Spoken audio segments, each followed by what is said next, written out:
Okay, saya rasa macam 90% dah macam back to normal. Ada tinggal sikit lagi lah. Sikit 10% tu yalah, saya rasa dia akan hilang insya-Allah kalau saya terus buat sendiri nanti. Boleh rakut lagi 10%. Saya record ni dah. Saya record dah sebab this is a very good testimony lah sebenarnya. So maksudnya 90% bagi Dr. Zu sangat happy sebab Dr. Zu masih ingat lagi bila you kata kat Dr. Zu you nak cepat. You kata you dah sebulan hanyut dan pening dan you nak cepat improvement, which is kami sangat takut sebenarnya. Kan?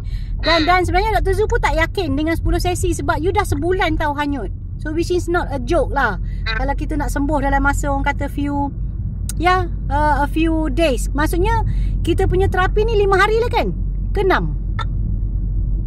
Tak sampai seminggu lah. Saya start itu hari Rabu So Masya Allah. So maksudnya you adalah antara pesakit yang doktor boleh kata graduate on time lah, GOT.